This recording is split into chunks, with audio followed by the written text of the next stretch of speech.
Perkenalkan, nama saya Hanisa Simbolon. Saya Halimah Simbolon. Di sini kami ingin menjelaskan tentang jual beli. Nah, yang pertama itu tentang pengertiannya. Jual beli menurut bahasa ialah suatu pertukaran barang dengan barang yang lainnya. Sedangkan menurut istilah, pertukaran barang untuk dihak miliki. Di dalam jual beli juga memiliki aturan yang tertera dalam Al-Quran, surah Al-Baqarah ayat 275 dan surah An-Nisa ayat 29. Nah, di sini kami akan membahas tentang rukun-rukun jual beli. Rukun yang pertama, ada penjual, ada pembeli yang ketentuannya berakal atau tidak ada paksaan. Rukun yang kedua, ada uang atau benda. Rukun yang ketiga, adanya lapas, ijab dan qabul. Selanjutnya kita membahas tentang jual beli yang sah tapi dilarang. Yang pertama, membeli barang yang mahal dari harga pasaran. Yang kedua membeli barang yang udah dibeli orang tapi barangnya itu masih dalam masa khiyar. Yang ketiga, menahan suatu barang agar dijual esok agar harganya tinggi. Menjual barang yang berguna tapi disalahgunakan oleh pembeli. Itu rukun yang keempat. Yang kelima, jual beli yang disertai dengan tipuan. Nah teman-teman, mungkin sampai sini aja penjelasan kami. Dan selanjutnya akan dijelaskan oleh rekan kami, Imam Ali. Assalamualaikum warahmatullahi wabarakatuh.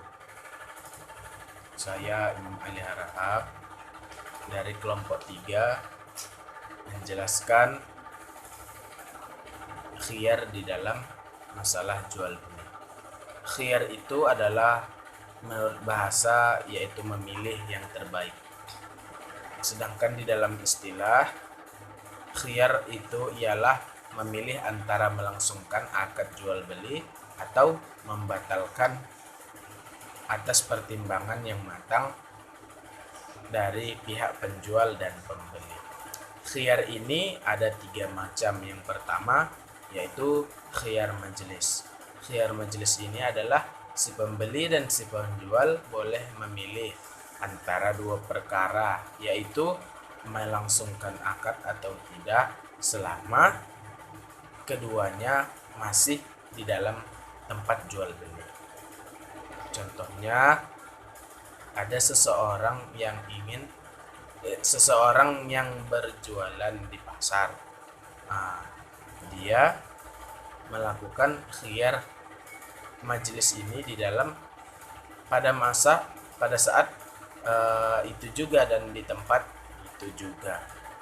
Adapun khiyar yang kedua adalah khiyar syarat, yaitu khiyar yang dijadikan syarat sewaktu akad oleh keduanya atau boleh salah seorang di antaranya.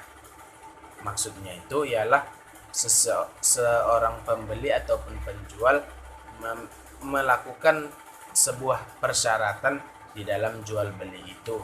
Misalnya apabila terjadi kerusakan dalam jangka tempo beberapa hari, boleh dipulangkan ataupun dikembalikan dengan syarat-syarat tertentu. Yang ketiga, khiyar aibi. Khiyar aibi ini adalah si pembeli boleh mengembalikan barang yang dibelinya apabila ada pada barang itu cacat yang mengurangi kualitas barang tersebut.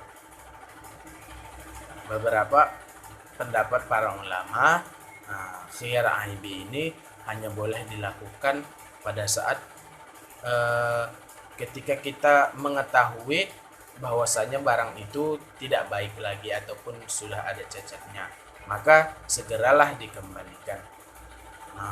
Untuk itu khiyar aibi ini contohnya seperti misalnya ketika kita misalnya membeli alat-alat musik misalnya, ketika kita sudah beli tetapi ketika kita sudah pakai di rumah ternyata tidak bisa gitu kan, maka karena ada kerusakan dikembalikanlah kepada si penjual alat musik tersebut. Nah, maka inilah yang disebut dengan khiyar aibi karena adanya kecacatan ataupun ketidak elokan dari barang yang dibeli tersebut. Maka si pembeli